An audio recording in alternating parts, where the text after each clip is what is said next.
Hey guys, this is Mr. Civ5 again with another video, this time to explore the new feature in Civ5 that's the policy track, which is one of my favorite features. It's probably one of your favorite features too, because it adds a lot of depth and a lot of replayability to Civ5. It also replaces the civics system from Civ 4, which wasn't that bad. It was a nice system, because if you remember from Civ 3, I believe all you could do was pick your system of government, which wasn't, sometimes you had some advantages, sometimes you had some disadvantages. There was a lot more customization with the civic system, and so people liked it. The problem with the civic system, though, is that it was not always positive. You got new civics by researching new technologies,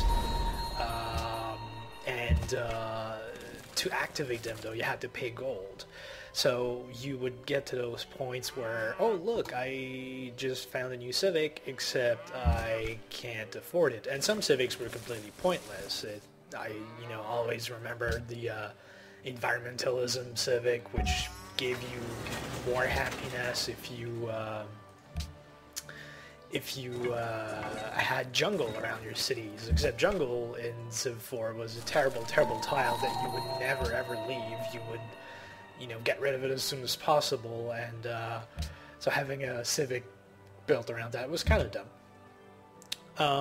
So they changed that in Civ 5. We now have access to policies, which are a lot of fun, because policies are all positive. You don't have to pay for them, there's no upkeep, and they are researched by culture. If you look up here, I've been playing with the French right now. I'm playing because I'm getting a culture bonus, is making this, getting the first policy out faster. So if you look at the culture heading here, it says 24 out of 25 plus 3. Plus 3 is how much culture my empire is generating right now. 25 is how much I need to get to that first policy milestone, and 24 is how much I've got. So if I click next turn, I'm going to get enough culture for my first milestone, and every time you reach a new culture milestone, you get to adopt a policy. So let's click next turn. I'm going to get a notification of it. Thou shalt not muzzle the ox. Animal husbandry, always awesome. So let's see, blah blah blah. Mining. And I have my notification here that I have enough culture to adopt a new social policy. Now if I click on that, I bring up the policy screen, which is really awesome. I love the way they made it look. So you get a little more info here at the bottom about how your culture is progressing with your next milestone. And here you get the 10 policy tracks, which are tradition, liberty, honor, piety, patronage, commerce, rationalism, freedom, autocracy, and finally order. All of those policy tracks have a focus on a certain part of your empire. So tradition, for example, focuses very much on your capital city, whereas patronage, for example, focuses on relationships with city-states, etc., etc. So in Civ 4, the civics, you had a bunch of civics for a different area of your empire. There's like economy, religion, military, and in Civ 5, it's kind of like the same thing in that you get different policy tracks for different aspects, and then within those policy tracks, though, you have a bunch of policies that you can then research to continually improve that aspect. And you do get a bonus just for unlocking new policy tracks, which is what I'll talk about now. So I reached my first milestone. I have enough culture to adopt a policy, and the three at the beginning of the game, you've only got access to 3 of the policy tracks: tradition, liberty, and honor. The next ones are unlocked when you reach the certain era, so there's still a bit of teching involved to make some of the policy tracks activate. So piety, for example, is in the classical era, patronage and commerce are medieval, rationalism and freedom are Renaissance, and autocracy and order are industrial era. So as you go through the game, You unlock those. You don't unlock them. They become active, and you can then unlock them when you reach a milestone. So you get a bonus simply for unlocking a new policy track. If you look at tradition, for example, it says that adopting tradition will immediately provide a bonus of +1 food per turn in the capital. So that's a bonus that you get just for having that policy track active. You do not need to have to research a single policy in the policy track to get that bonus. So if you want, I mean, that sets up a very, very interesting kind of gameplay where you always can opt to specialize in something or to diversify. So if you are really looking forward, if you really want to expand, for example, you want to do a quick expansion with lots of settlers, well, you're going to get Liberty, because Liberty speeds the training of settlers by 50%, and then you're going to get, you're going to keep getting new policies every time you get a new cultural milestone. You're going to continue to research new policies in the Liberty track to speed things up even more, to make your fledgling empire even better, and to improve your expansion. So that's that. And the policy track, the social policies actually lead to a kind of victory called a cultural victory. In Civ 4, you had to reach a certain amount of total culture, and then you had to have 3 cities that had a lot of culture too. This is not the case in Civ 5. What you have to do now to get a cultural victory is to unlock and fully research 5 policy tracks, and you will get, if you look here, if you hover on the bottom right corner, it says upon completing 5 policy branches, which is what I just said, you may construct a Utopia project in one of your cities, triggering a cultural victory. So the Utopia project is a special wonder that you can create after you've fully researched 5 branches, and each branch has 5 policies, so it doesn't really matter which one you pick. They all take the same time to unlock, but of course there are some that are going to be a little more powerful if you're going for a cultural victory, like freedom, which increases culture by 100% in all cities which have built a world wonder. That's the kind of bonus that you need if you want to finish as soon as possible. So that's it. Let's have a look at the individual policy tracks, because they're all interesting. So tradition, as I said, is one of the first 3. It gives you a bonus of +1 food per turn in the capital when you unlock it. So that's kind of a decent early bonus. By the end of the game, this is really nothing that's very game-breaking.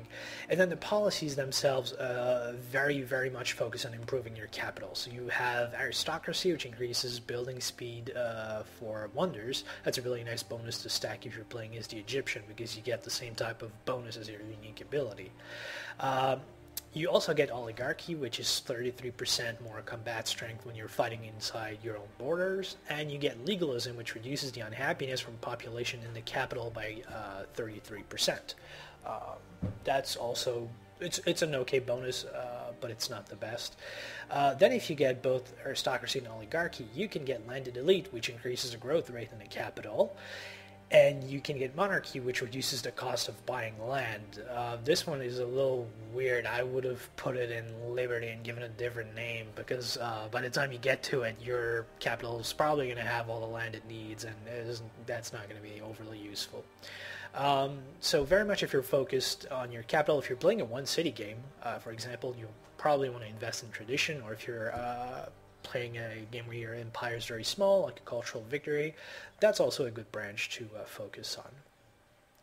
You then have Liberty, which is the second policy track, and if you look in route, it says this branch cannot be active at the same time as autocracy. There are a couple of policy tracks that are mutually exclusive.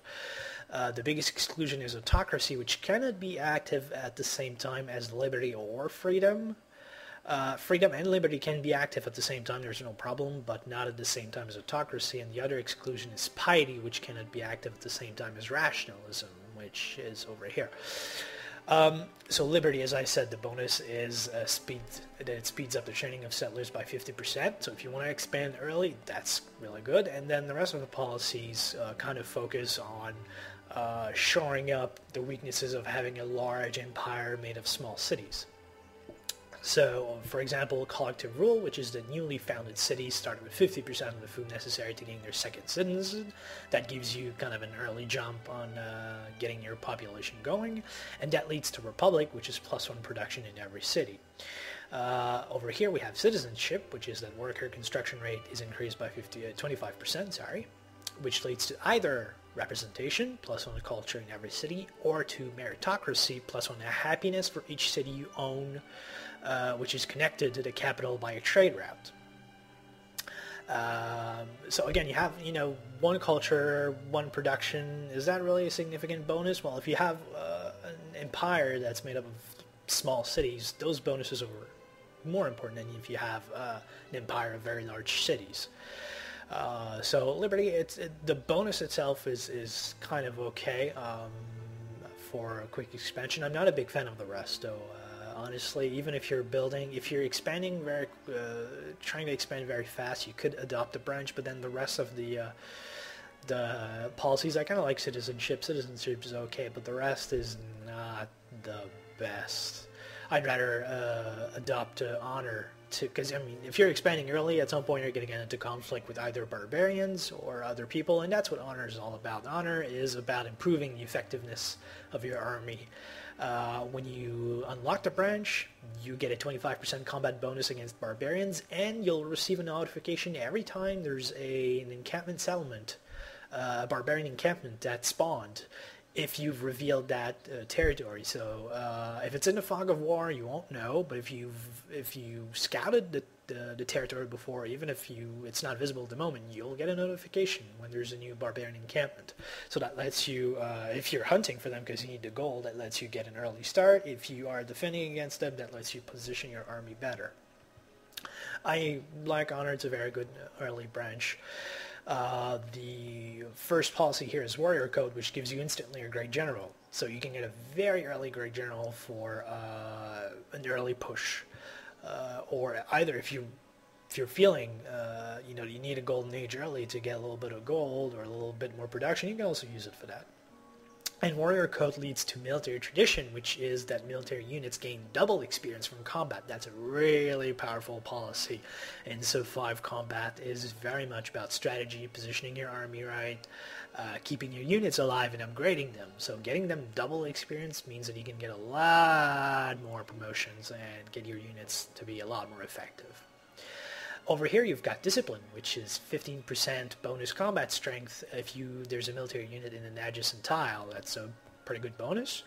It's not the same as Flanking. Flanking is if you have more than one unit around an enemy unit, and Discipline is if you have more than one unit around your own unit. That increases the combat strength. Then there's Military Caste, which is that each city with a garrison reduces empire unhappiness by 1.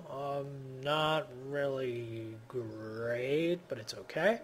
And then Professional Army, the gold cost of upgrading military units is reduced by 50%. Very good policy, for later on. As soon as if you intend to always keep an active army and then just keep upgrading it, that's a really good policy. I like Honor a lot. Honor is good for early pushes, and it helps you later with Military Tradition and Professional Army. I like that branch very much. Next is Piety, and Piety becomes active in the classical era, and it's focused very much on happiness with a side interest in culture. We'll see, because Mirror is kind of rationalism, which focuses on science with a dash of happiness. So both branches kind of playing off each other. So the bonus you get for unlocking Piety is that it increases the Empire's happiness by 2 right away. That's an okay bonus. It's nothing stellar. Over here you have Mandate of Heaven. 50% of excess happiness is added to your culture. If you are playing a game where you are aiming for a cultural victory and you have just a couple of cities that are very rich, that have a lot of building, and that have a lot of happy faces, that's a good policy. And over here you have Organized Religion. The amount of happiness required to start a Golden Age is reduced by 25%. Again, same thing. If you're playing, you have a lot of happy faces, you're going to get a lot more Golden Ages with this. Organized religion leads to theocracy, reduces the unhappiness from citizens in non-occupied cities by 20%. That's a good policy if you have a large empire and you're kind of it's getting out of hand.